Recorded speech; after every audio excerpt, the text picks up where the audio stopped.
and formally welcome everyone to the webinar on how to test the ePanic button. Thank you so much for joining us. In terms of interaction, there is a questions tab. If you expand out your webinar GoToMeeting link, the graphic user interface, you'll see double arrows and you'll see a questions tab. And I see someone's using it already, so feel free to ask questions. I will not identify anybody, but I will repeat your questions.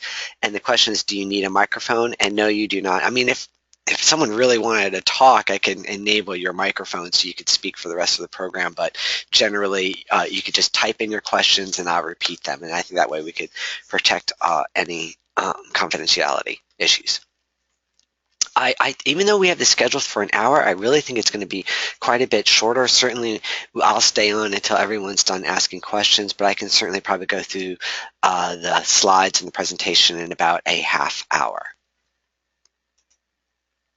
A little bit about myself. Certainly, I do work with ePanic button, but I've been doing workplace violence prevention since 2001, doing quite a bit of work in this field. And so when we talk about really, we're discussing the program and the technical side of it. However, we also will be looking at the soft skills side of it, about defusing hostile situations, looking at active shooter drills. And this is very brief. We do other programs specifically on crisis management or diffusing hostile clients, or even how to conduct active shooter drills. And we'll incorporate some of those lessons here, but this is not the primary focus. A lot of it is on the attention on the mass notification or duress alarm program.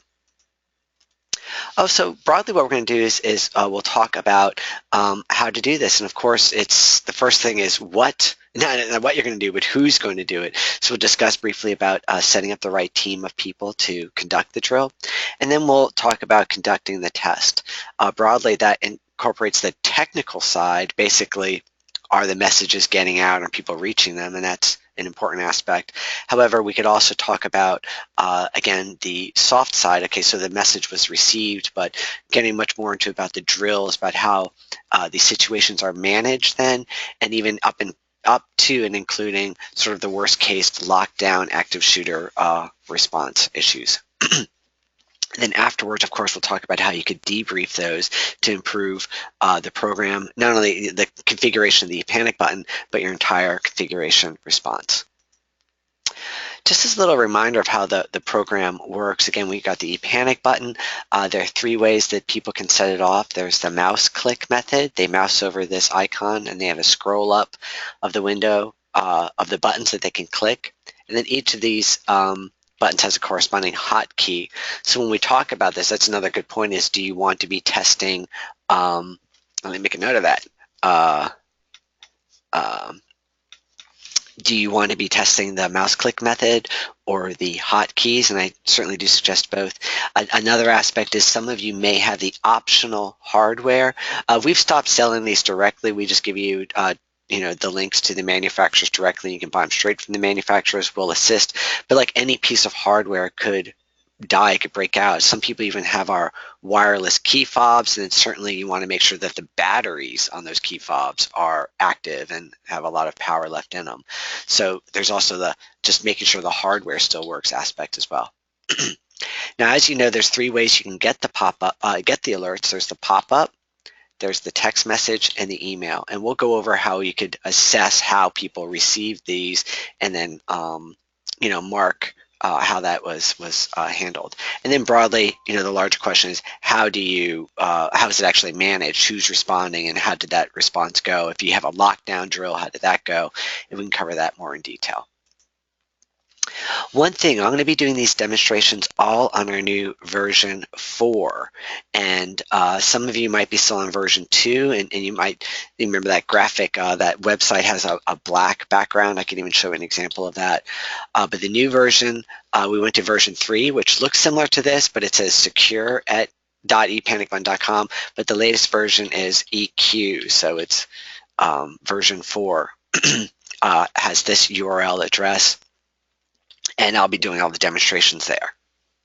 Or if anyone has questions about the other ones, certainly you could ask them, or you can talk with me later, and I'll help you with whichever version you have. All right, getting into the meat of things, obviously the most important thing you're going to do is determine who is going to be handling the drill. I work with, I bet many of the people on the call, I could look at the attendee list and I might recognize some names.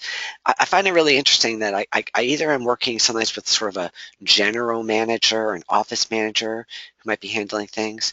Often I'm working with security or even law enforcement. And then on another side, because it's software, I work with the IT team, the information systems folks. So the question is, and I get this a lot, is who manages the program? Should it be a security issue or should it be an IT issue? That, of course, is up to your organization. I would say, however, that the configurator, the web portal, especially the new one, is so user friendly. You do not need IT skills to manage it. Certainly, you do need the IT team to handle the desktop installations. So, pushing it out, putting it on the computers, that's really desktop support's role. But in terms of what buttons people have, who are the receivers, what the message should say, that could be more under the safety and health or security or general management's purview, in my opinion. Um, so obviously, whoever's going to be on this team, you need whoever manages that portal. Let me pop on over to our portal. Whoever manages this site and configuring buttons and groups, they need to, whoever's got the login for here, naturally they should be part of that team. Um, Another person I feel is more important. This is something I do. Again, I do consulting and training on workplace violence prevention. And what I find very important for every organization is to have a champion or a coordinator. And that's not a role. That's not like your HR, your safety or security. It's just someone who really cares about this issue. It could even be a frontline, entry-level staff person. But you know what I'm talking about. Someone who's going to be that squeaky wheel to make sure the tests are done, and make sure that we've got revisions to the policy, that make sure that the staff are all familiar with the issues, and they're going to sort of hold the feet to the fire to make sure that things get accomplished. That's not a position or falls within certain departments. It's about that person who really cares about the safety and security of the workplace. Now, naturally, there are departments involved. You can think of security, risk management, information services certainly needs to be involved, especially if we have questions about if there's any technical problems like with messages not getting through.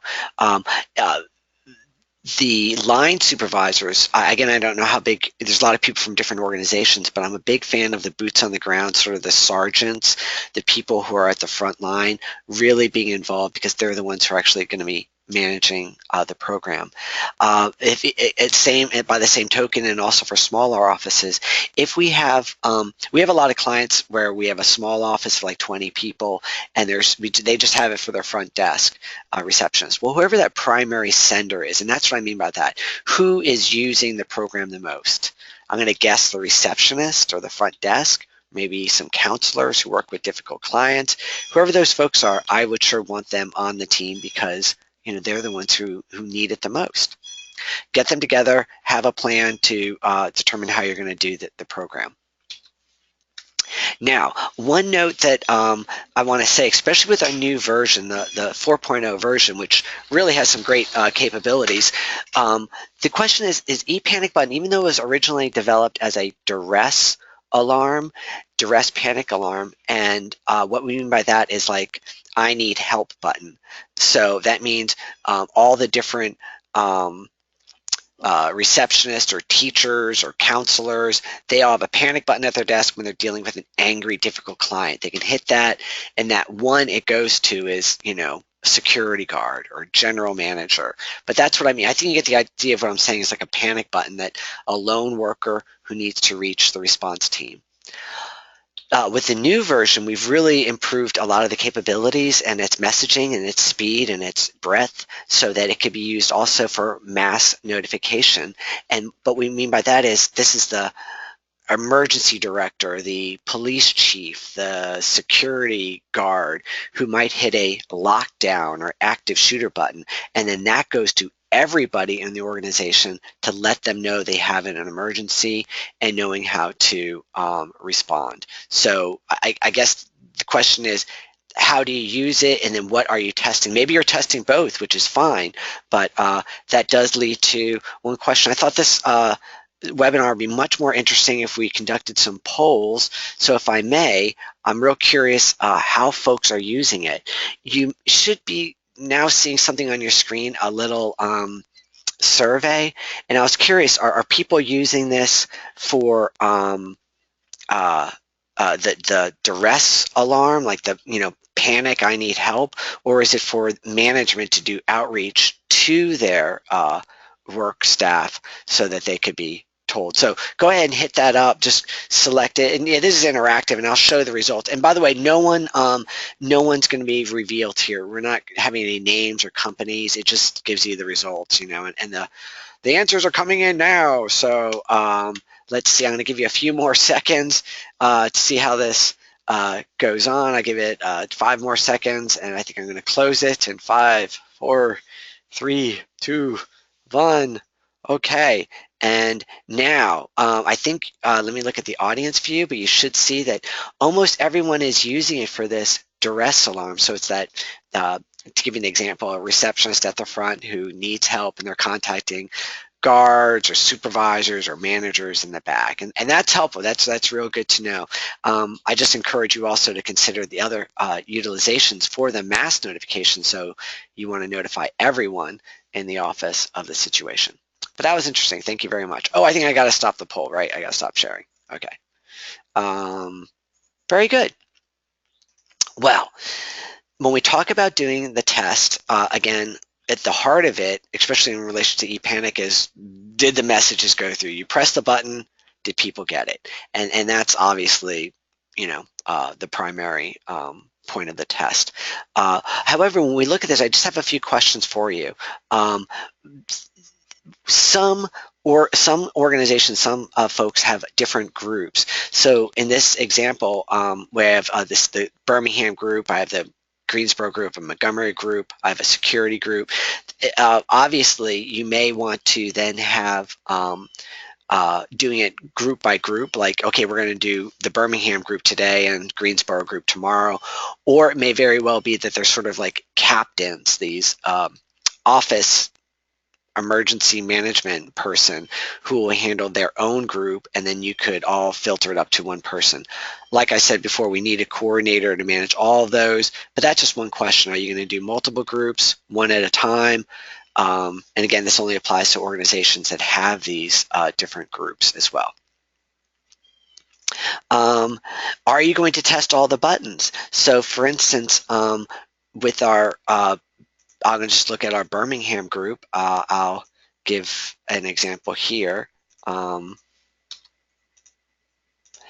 We have 2 buttons, red and yellow. Oop, I'm in a different group. That's right. I'm in the default group. But, do you want to be testing the support button, or do you also want to be testing the security button? Please understand that very often people have different receivers depending upon the button. So with the support button, maybe that's going to colleagues and supervisors, but the security button goes to security guards and general administrators. So it would make sense then, of course, to test those 2 different ones as well. The other question is, are you going to test it from all senders? So please understand that, for instance, if we look at our users, we could test from one station, let's say the front desk, and we're going to test all of the workstations that are supposed to be receivers, and that'll be fine. But it may be that throughout your office, everyone has these support and security buttons, and at which point you may want to test from each one. Naturally, as you could guess, that it would be, certainly a much larger, I don't want to say it's cumbersome, but it's going to be a longer test for you to go to each workstation, hit this button, see if everyone gets it, go to the next workstation, hit the button, see if everyone gets it. One note about this, and this is an important note with version 4, it's going to be the same. It's not a matter if, because the way that the signal is received, it's no longer peer-to-peer, it's a server relay. So while I can understand why you want to test from every single workstation, if it works from one, it should certainly work from all, because all it's doing is sending a signal to this the server. I might be getting too technical here. If I am, I'll move on. But if anyone does have questions about this, um, I'd be glad to go over this more in detail and show you exactly what I'm talking about. The point is, I don't believe that it's so necessary to test it from every sender if you're using version 4, because it's no longer peer-to-peer. It's just seeing if it tags the system, tags our server. Once it does, it establishes that, then it's going to be the same no matter who it came from. I hope that that was clear. Okay, what are we going to do? Obviously, I know this is like, no brainer, but pick a date and time. When are you going to do this? There may be some considerations. Naturally, I mean, I don't know when there's ever a slow day, but certainly you don't want this on a day where you know you're having the CEO visit, or you've got a big project to do that day. The second thing, which I insist on, is let everyone know that you're doing the test. I mean, that's sort of obvious, but I'll talk later about active shooter drills and seeing, okay, we're going to test to see what people really do. Um, there's some complications and some difficulties with that, and I'll get into that into detail later. Now, one way you can make sure that people know that it's only a test is you can create a brand new button. Um, and this isn't a training on how to do the program, but it's really quickly and easy to create a new button, call it test, assign everyone as a receiver, and click the button. And then, the message that comes through will say, this is a test. Obviously, that's, going to be pretty clear. However, what you can do is take an existing button and just change the message. Actually, enough talking about it. Let me show you. I'm going to show you the program that I'm in right now. Where am I? I'm in the general group. I'll look at that security button. Again, I select it. I click the pencil to edit. And then right here is where I'll do a big test only. And later on, of course, I'll change it, but when they get this message, it's going to say test only and not upset them. So, and then naturally, you're going to go back later and fix that when you go into the real thing. So the point being, create a test button or edit your existing button so that it clearly states that it is a test. Hey, and now the course, of course, there's questions about getting the messages. As you know, you can get the program, get the message either in an email, a text message, and or pop-up alert. So I suppose my question now to you is, how do you like getting the messages? And feel free to click on that, hop on. And what I mean is, and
Oh, hello. Hi.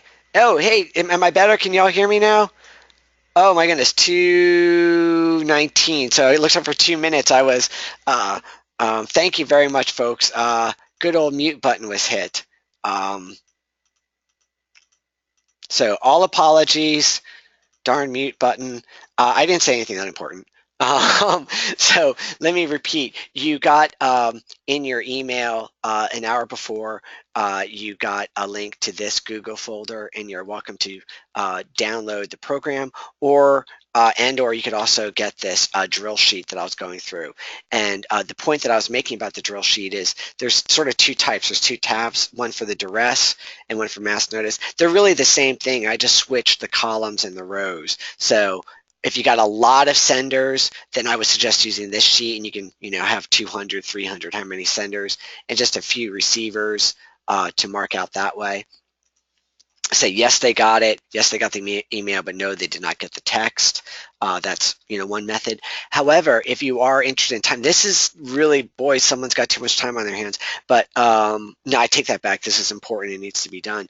But something that might be a little bit more strenuous, I don't know what the word is to mark it. Oh yes, the alert was arrived at 2:23. Oops. So you could be marking the time that way. 2:23 p.m. And we got the email at 2:24 p.m. I think you get the point. If you wanted to mark the times to test how fast it arrives, we believe this messages are arriving incredibly quick, especially with the new system. So it's not so important to mark the actual time, unless you're having a problem with the time. Then certainly do another test and then actually mark the times. The mass notification tab is different in that it's the same thing, but I just switched the columns and the rows. So if you just have a few senders like Office Security Chief O'Hara and Commissioner Gordon, those two senders, and then list all the receivers, see when you got the alert, when you got the email, when you got the text. Again, you could add in yes or no, or the actual time that it arrived. If it never arrived, I guess you can put an X in there. Great. So again, after a second vote, thank you. That was when the question is when you stopped hearing. Hopefully that all made clear sense, and you could use this sheet and you can find that helpful if you so like. Great. So sorry about, again, loss of audio, but if you have any questions, feel free to keep asking about anything that was missed. Okay, the other thing is we do have an idea of a survey tool as well. So let me talk about that. That's about this survey tool. So the question is, okay, you've got this sheet now. Now, how are you going to fill it out? Are you going to walk around with a clipboard? If you have a small office, that's probably what I would do. If you have a really large organization like a campus, you could request people to send you an email to say, I got an email. Someone sends you an email, say, I got the alert at 2:23. I got the email. They could even, if they get an email, they could just forward that email on to you and show you that they actually received the email. And they could also indicate any time that a text arrived as well. So that's obvious. However, again, using Google Tools. Now, I don't know about your organization. Maybe you have robust survey employee relations tools, and you can take it and you can manage it from there.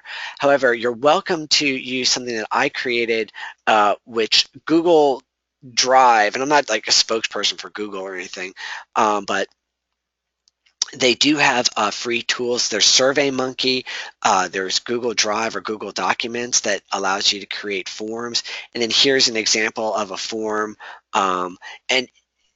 And if you need me to create this for you, I can show you how to do it, so it's all within your account, or I can create one. You can use the one in my account, whichever way works best. But I could say I'm Johnny Lee, and my caps locks are on, and I got a message saying support, and let's see, I got it at 2:23 p.m. I never got an email, but my text message came in at 2:24 p.m. Submit it, boom, and then it's put out there, at which point then you could look at, oops, that was the wrong one, the test results. Here we go. And there you can see there's the sheet that shows you when it comes in, and it's just a great little tool. I don't mean to get into it so much. I'm just showing you that it's available, and if you want me to show you how to use it for you, let me know, or you want me to create a form for you, I'd be glad to do that, and then I'll give you the actual link to this form, and it can be just for your organization. I'd be glad to do that. Or maybe it's all internal. Maybe you choose to do your testing all within your systems, and you can create your own Google form or other system that you utilize. So my point is, it's really the technical, how are you going to document who got what message? Now, about that documentation, please understand with the new version, we do have the ability to look at the Events tab for the event. So let me switch out of that view, and I'm going to click on Events. So when you log in, we've got a log of all of the activity. Right now, this activity is demonstrating two things, when the changes were made to the configuration panel, and then also when alerts were sent. So one thing I do is I typically just click the top of description, and it alphabetically, organizes all the events, and because alert starts with A, it's at the beginning. And then we are working on, I just put the request in to be able to download this. There'll be like a, download button to download the table. But what I typically do right now is I just quickly create, open up a spreadsheet. I'll delete this later. And then I just, oops, paste it in, and there you go. There's my log. And so who sent it? This row is not as important. That just indicates who was logged in at the time of who was logged into the administrative portal when you pulled the data. But let me give a better view of that. Boom. So you could see who pressed it, what button was pressed, what severity, the date, and the time. One note, we actually we got this fixed now. We just need to push out to production. All of the times are in, in Eastern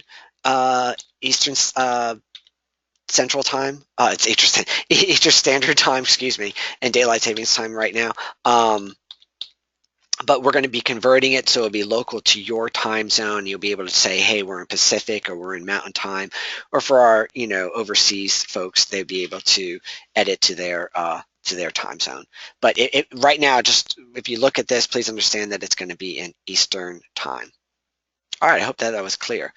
Now that's what this means is when the button was pressed. So when we look at this view, there's some testing that was done yesterday. It's showing that the system logged that John Fitzgerald pressed this yesterday at 4:56 p.m. So we know that, and that's good.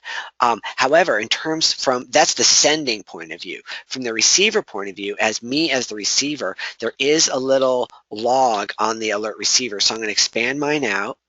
And you know what the pop-up alerts, here's a pop-up alert that looks like this, and you can always double click on your white icon and you'll get the pop-up of a receiver, or when you get a message, of course, this pops up. But you want to click on this alert list. You see it's kind of shaded, it's kind of small. Underneath it says ePanic button. I click on this, and then here is in a sense a log. And what I've done here, again, we are going to create a download option, but you could always just copy, and I just hit Control-C to copy that and paste it in, and there we've got our log.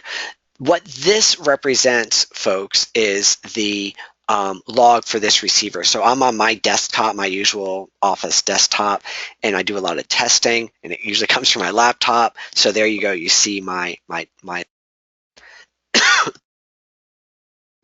excuse me. You see my alerts. But what it does do is it gives you the time. So at 9:15, at 12:44 p.m. local. And by the way, in this log, it's going to be local to the workstation. So literally at 12:45 yesterday, I got this pop up, and then at 12:42, I got a different one.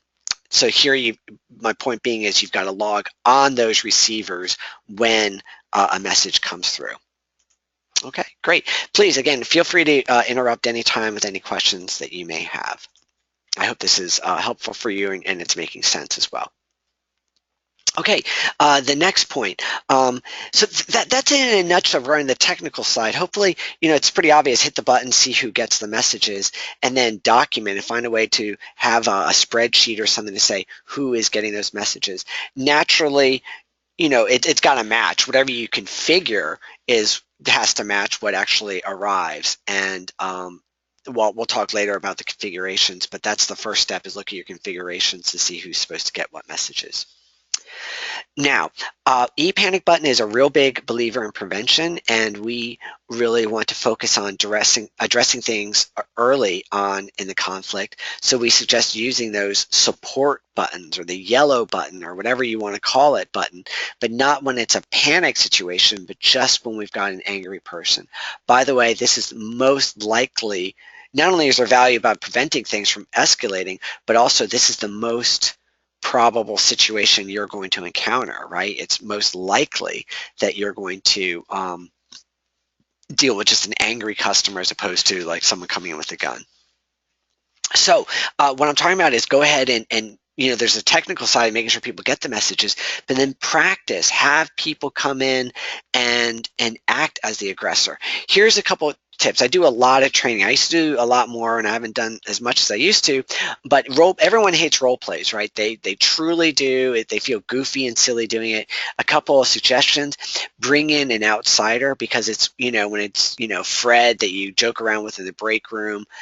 People it's hard to take them seriously. But if you bring in outsiders, if you bring in a full-on training, having an actor portray the aggressor, there's always best. But even there's a cost to that, but finding someone in a different department, someone who the people don't know, to do that role play, I find more helpful.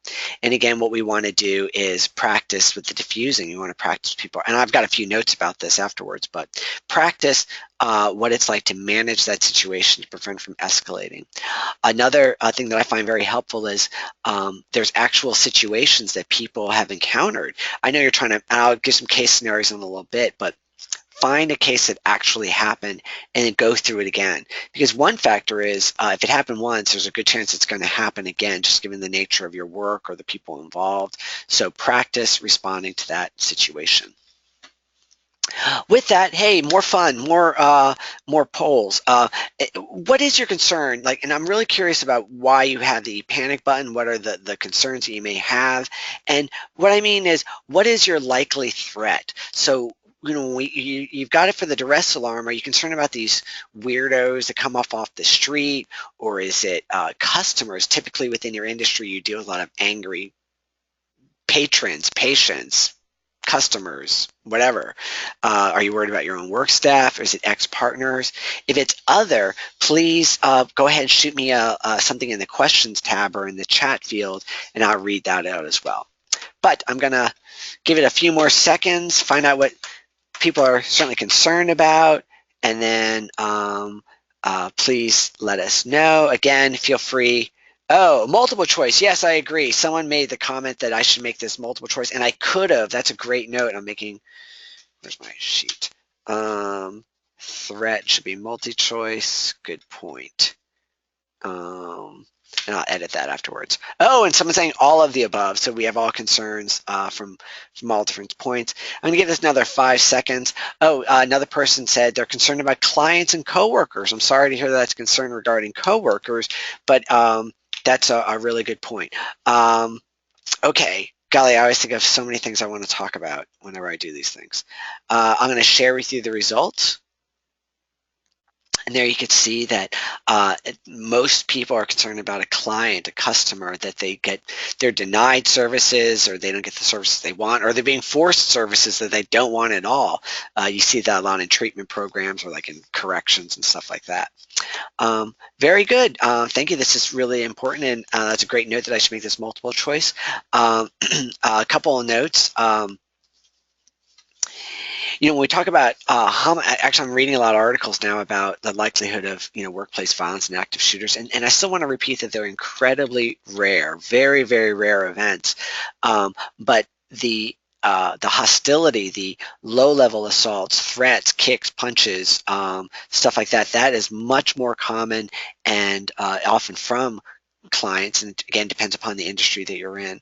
However, robbery, when you look at homicide and occupational fatalities, intentional injury from violence, the vast majority is from robbery related issues. So it's criminal activity that is a concern. So thank you. That says a lot about how the program's used and why it's being used. All right, here's a couple of thoughts about this. When we talk about that diffuse situation, we got that angry person. Who should be your response team? Who should get the messages?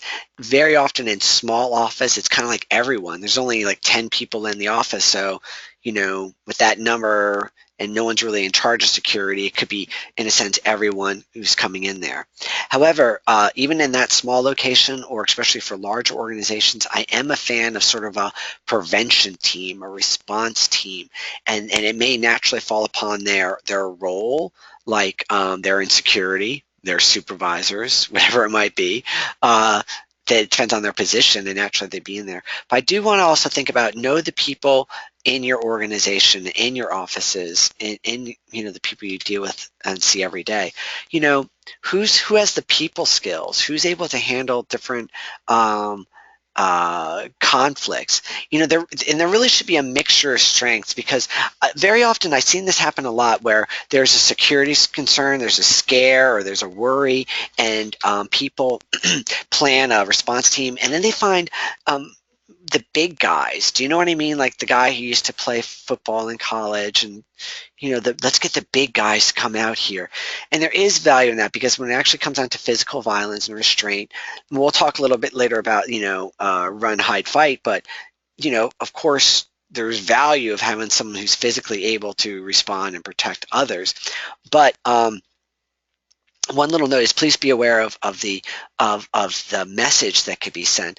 If you have a hostile person, a desperate, upset individual who's frustrated with the program or the service, whatever, and they're acting out, and then you send in 2 or 3 big guys, that could have that could escalate the situation. Please be aware of that.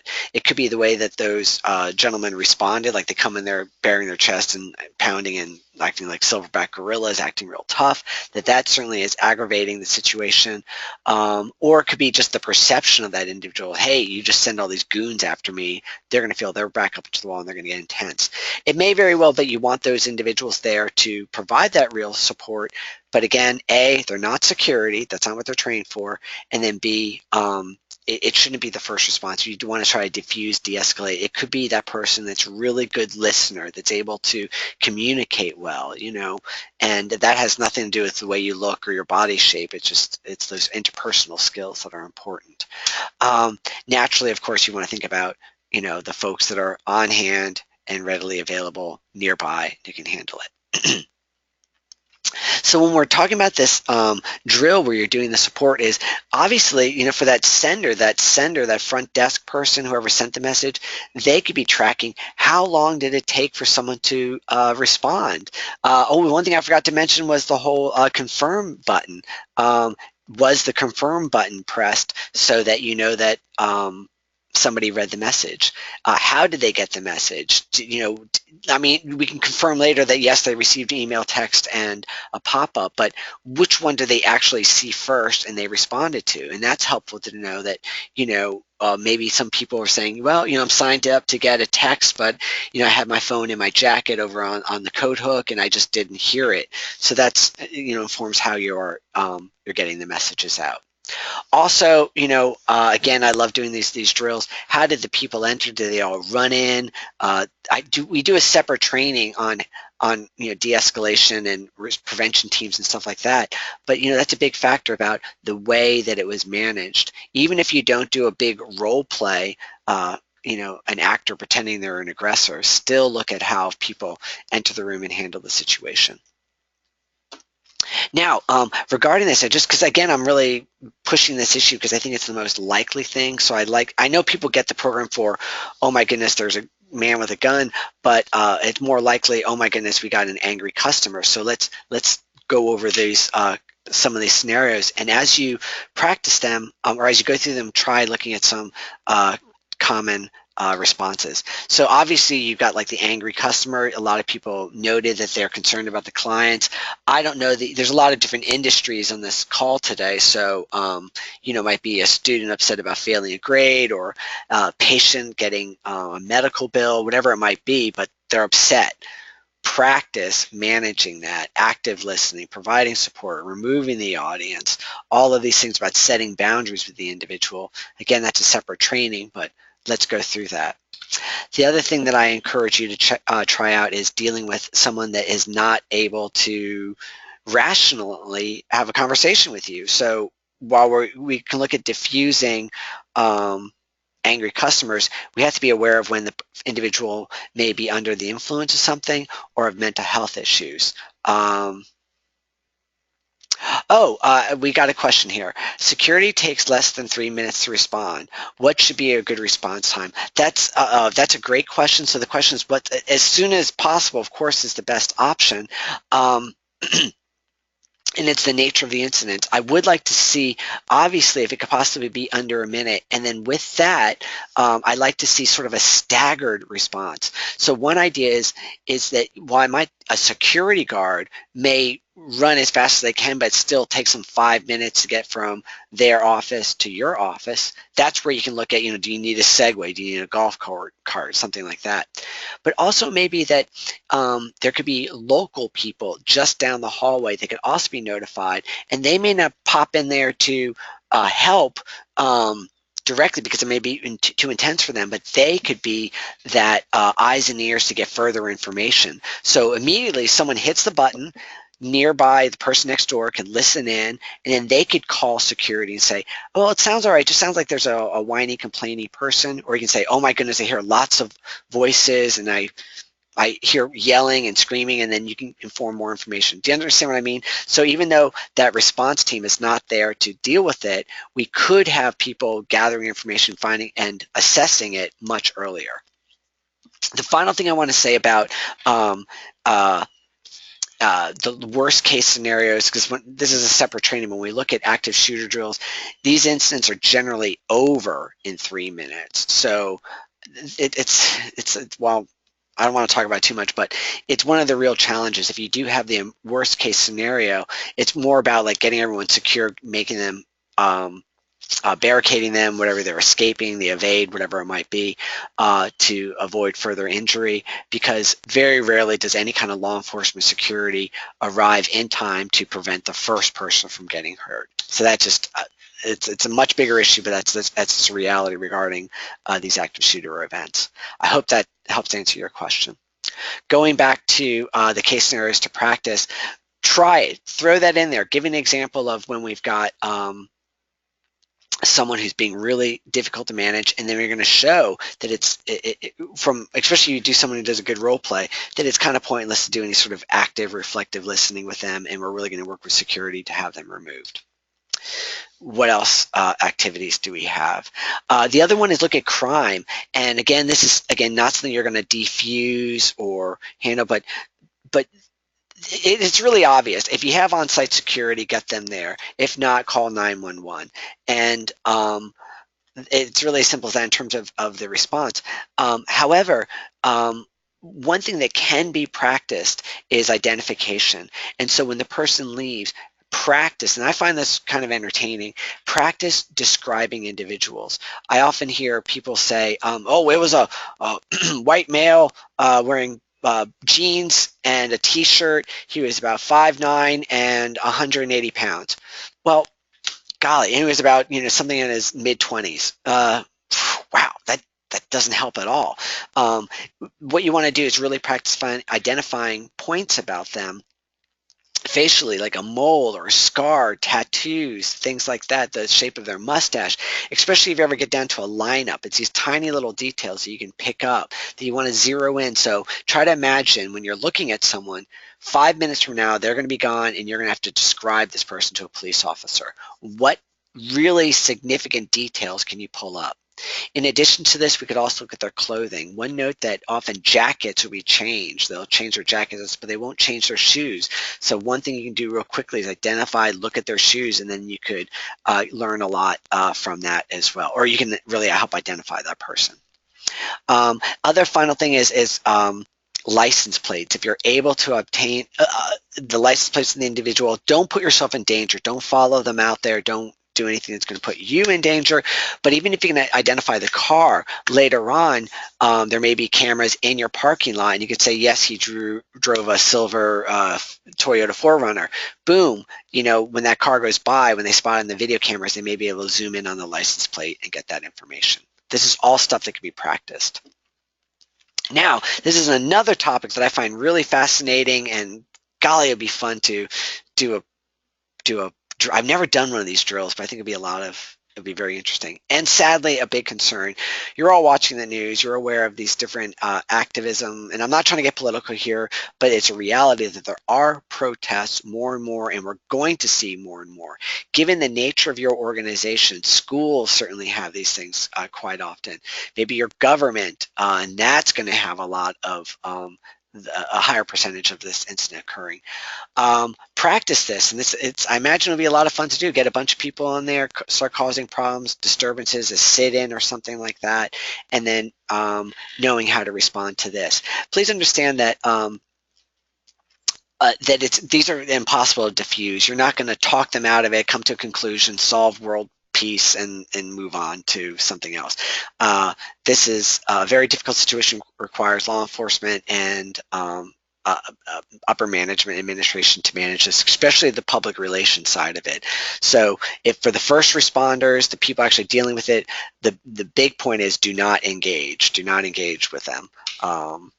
If at all, and especially try and debate with them what their points are or whatever their concerns are.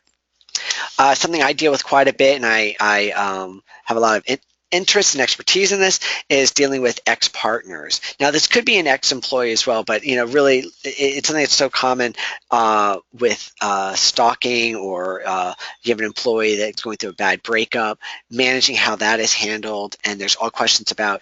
This raises another point. Now, ideally, you want to know about it beforehand, right? Like, yeah, every security person in the world wants to know about the pending threats. The challenge with domestic violence is there's so much shame and embarrassment around it, is often the victims may very well know they're in danger, but they don't come forward. That's another webinar about creating environments and supporting our employees. But if you do know about it, skipping ahead to ePanic button, create a button just for this individual, and maybe that target. So we know John's stalking Mary. Well, make sure Mary is on the receiver list so she knows when John shows up, and she has an action plan. That's another topic, but that she knows that he's there at least, and then you follow through. Again, none of that is going to be possible unless you know about the situation.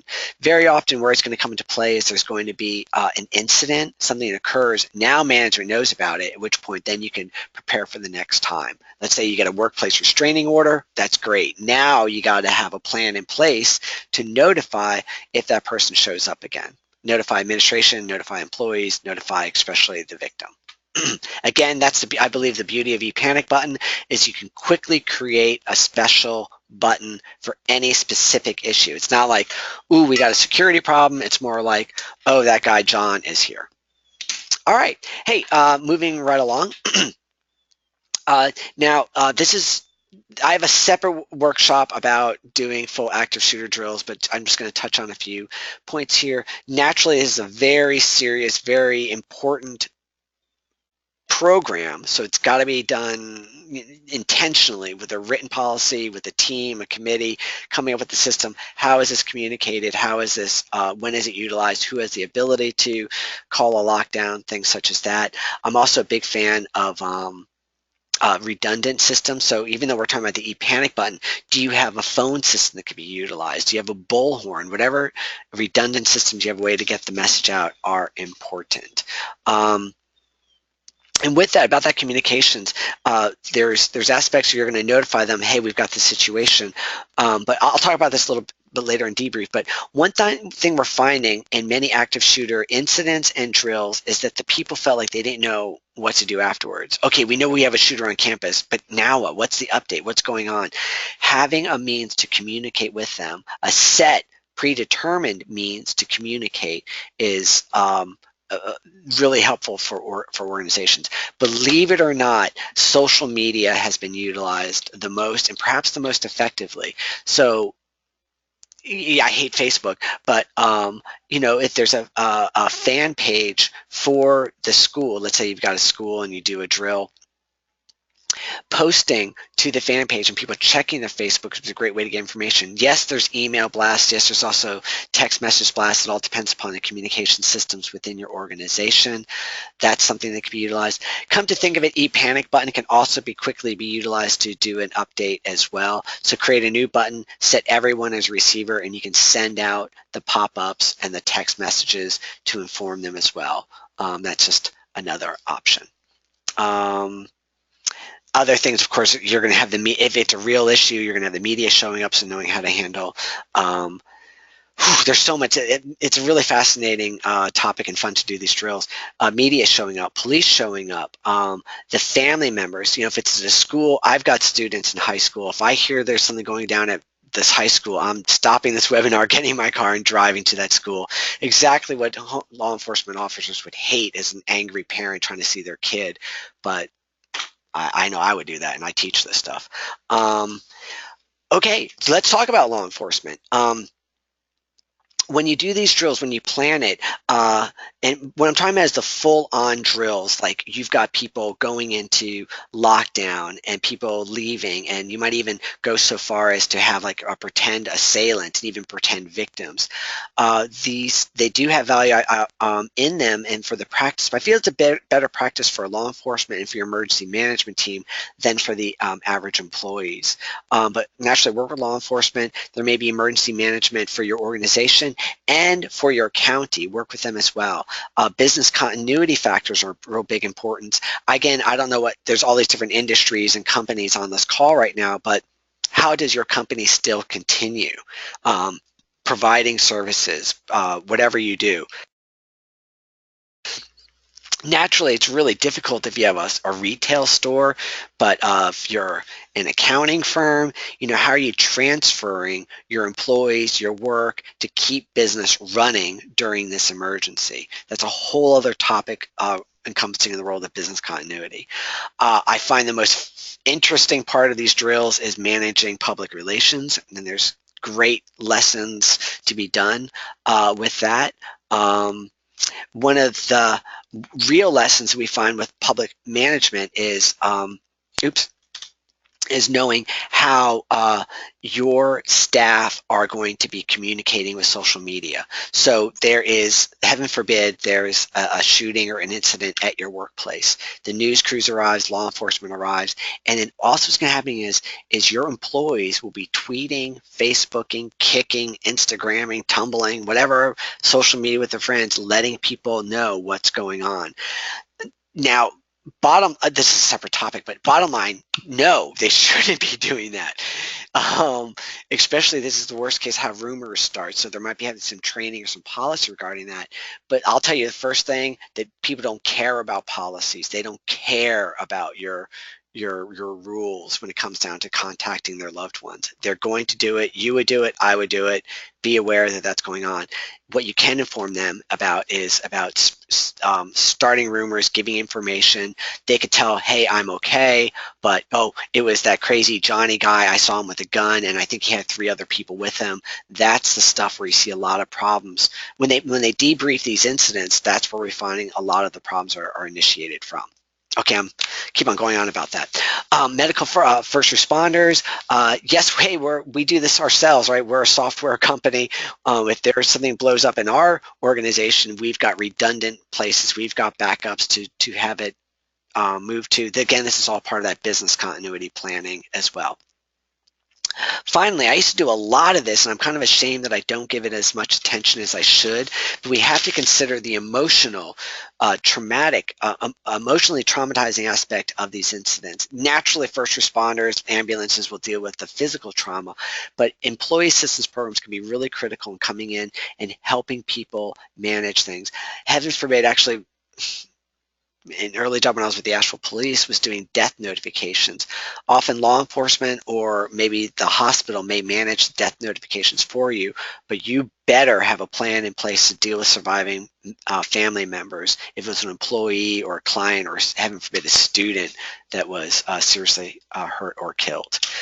Have that all in place because it's a lot more important. It's a lot bigger issue than just, hiding under a desk or knowing where to gather outside in the parking lot. Hey, quick little question. I hope I didn't scare anyone there with my little thing about emergency management, but let's have more fun with polls. And this will be a real quick one. And I'm just curious how you all feel.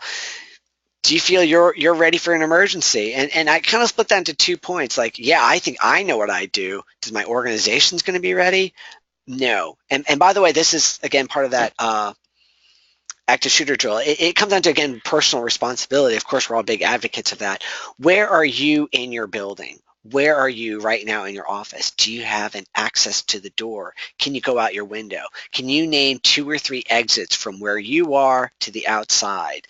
If you think an incident's going to occur, where is it most likely going to occur? If you feel like you need to barricade, do you think you've got what it takes, not physically, like, mentally, the mindset, but like the tools? Do you have a way to actually barricade your door? These are all things to be thinking about uh, as you look at situations. By the way, I'm not trying to say you're paranoid. This is just good safety stuff. I mean, it applies to fires, applies to hurricanes, tornadoes, whatever the emergencies may be. You should always be thinking about your plan, about where you are and how you can get out. So I have, so again, I have no one is, knows we're not identifying any people here, but you could see most people think that they've got themselves covered, but they're not too sure about their organization. So that's a great point. Here we go. Um, oh, uh, so it sounds like there's a situation where we've had to use I imagine the ePanic button for medical issues, although it was not used for that. So that's a great point. I want to talk about that later, how else the panic button can be utilized for your organization. But I'm glad to hear that it was hopefully used to help save a life or help someone out if they're in trouble. So thank you. Thanks for sharing that. And thanks you. Oh, and we all saw like how people responded, that many people do feel personally ready. Couple points. I'll make this really quick because I want to. Oh my goodness! It went by. I thought I was going to end early. Here's the quick thing. Don't panic during a situation. You have actually no idea how you would actually respond in an active shooter situation. That's one of the problems I have with. Well, there is value. There is real value in doing these drills to help practice. So I take that back. But the reality is, you don't know you do if you're being shot at unless you've actually been shot at. It depends upon who you are, who they are. I got, and I'm welcome to take any feedback. I'd be glad to have a LinkedIn argument with you.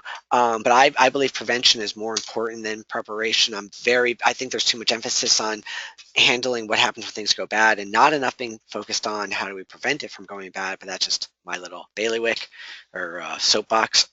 Here's a couple points about active shooter drills. One thing I do like, and I think that is pretty neat, is the sound that often I hear over and over again that people heard the gunshots, but they didn't recognize for what it was. And especially even though if you know what gunshots sound like, most of us, well, like for me, I'm a hunter, like I know what it sounds like in a big open field or in the woods. Or in a gun range, which is a little different, but I don't know what it sounds like in the hallway or in the cafeteria. So having that sound, you may or may not want to have actual blanks being fired, but you could have that sound of different things like shotguns, handguns, rifles, things like that.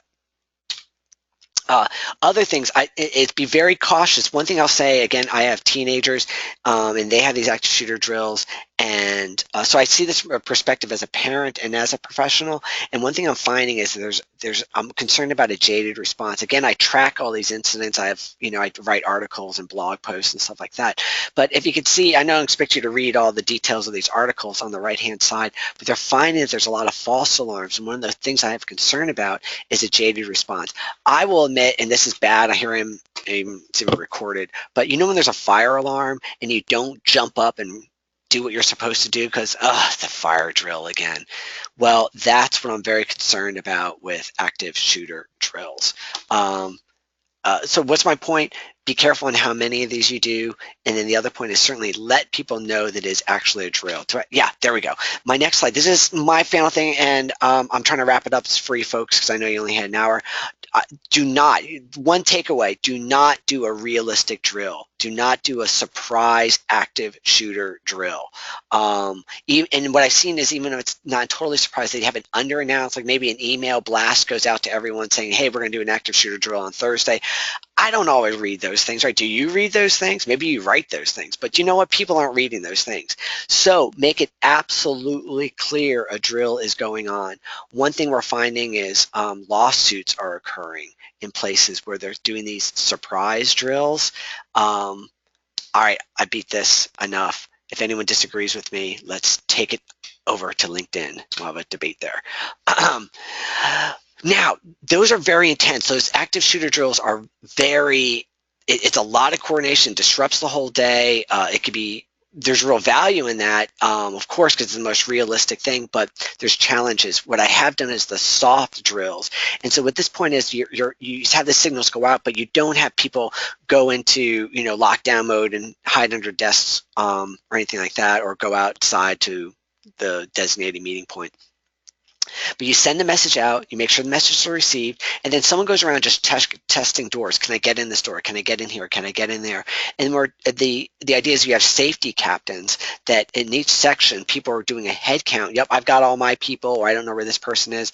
And then the other thing you're doing is establishing that continued communication, whether it's email, Facebook, texting, whatever it is. Make sure that administration has a way to communicate with all those people in those different departments. So you do a quick little summary, what's going on in the organization, and what the status is. It's just a few thoughts about that. Okay, you do the debrief. So this is all, what do we do afterwards? Obviously, this is the getting back to ePanic button. If the messages did not go through, a couple of things. It's check the configurations. Again, it may be a matter of you need to understand how the new system works. I'll just look at this top button, Greensboro AED device.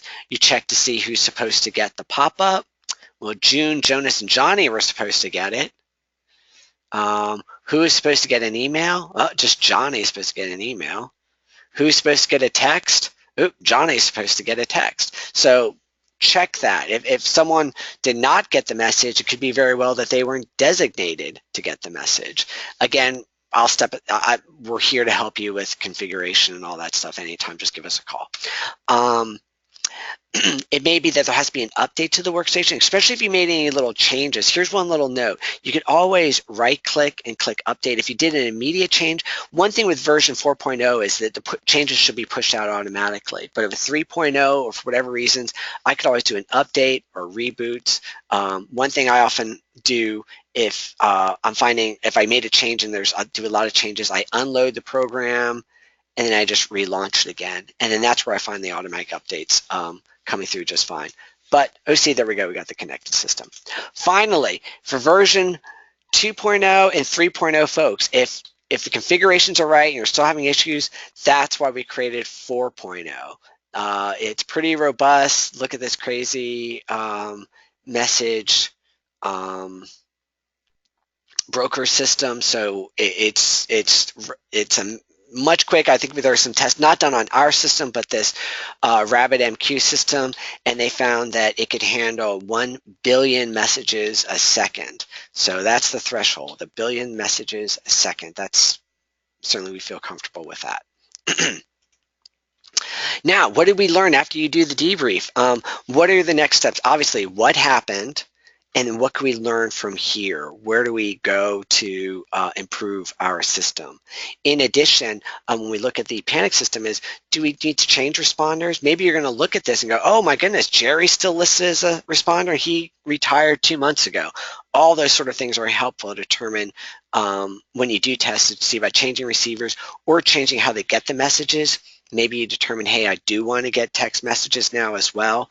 And the bottom line is what was learned from the people who sent out the messages and the people who received the messages. And from there, you can move forward. I'm a big fan. Here's the second bullet point that I really want to make.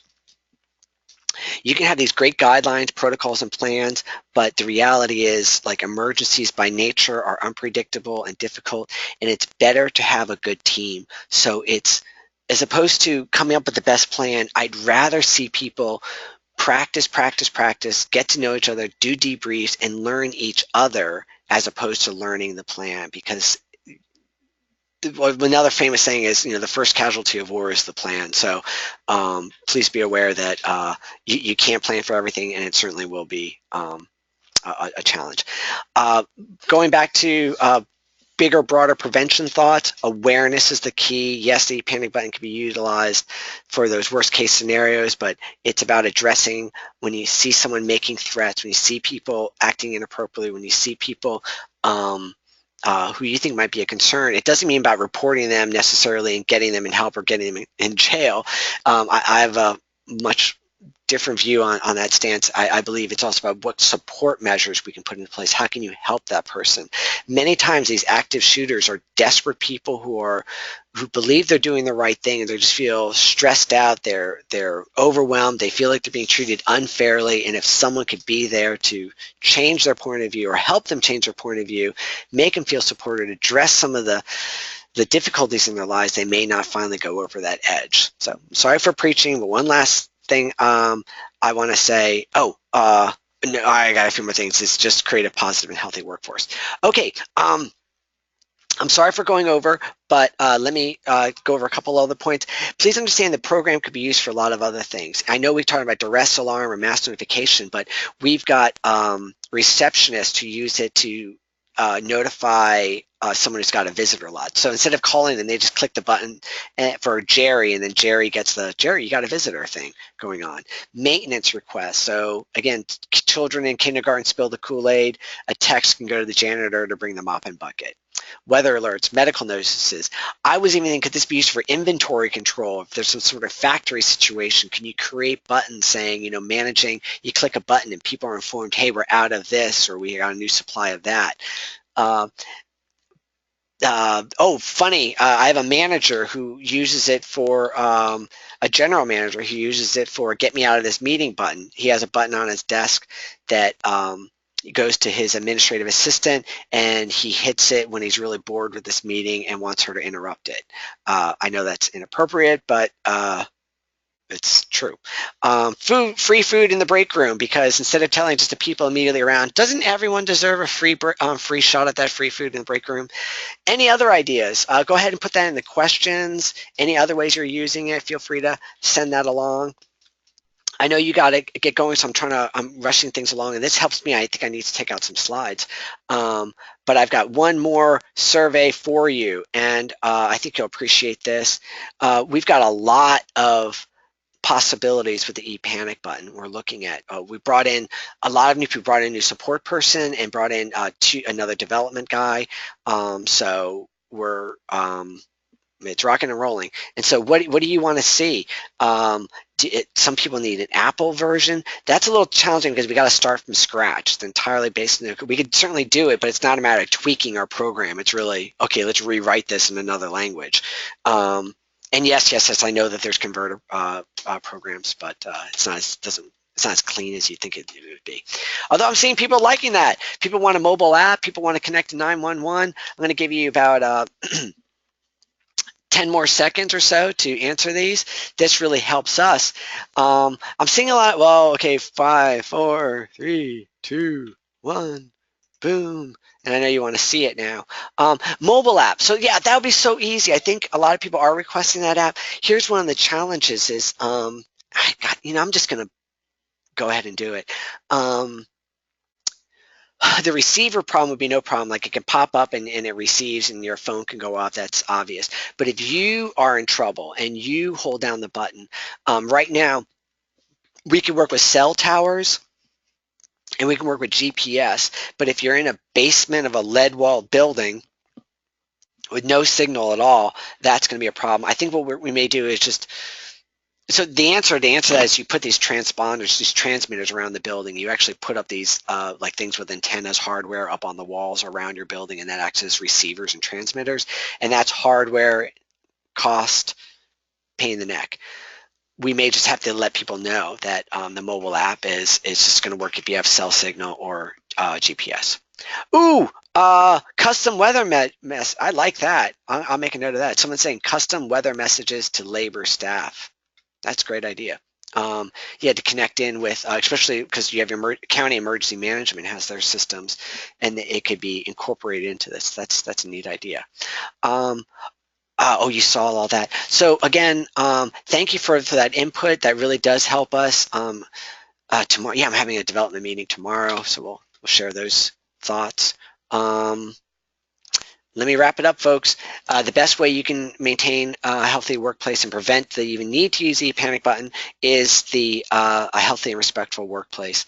Although certainly you can use the panic button for those low-level concerns. Use it. I really want people to use it. Saying, click that button when you got that creepy guy coming to your office, or hey, I'm overwhelmed at the front desk. Hit that button. Get people there, support, help out.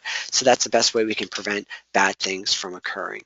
Thank you so much. I do apologize for going over. I hate when I do that, but I've learned I have to cut a few slides. If there's anything I can do to help you, please let me know. Contact me back. Again, in the email that you received earlier, you have a link to this folder. It's now public, so you can get a copy of that drill sheet, the form, this presentation. And if you want if you want me to create that survey form for you, just let me know. I'd be glad to work with you to do that. So thank you so much. Thanks for using the panic button, and I hope that you have a wonderful day. All right, take care now. Bye-bye.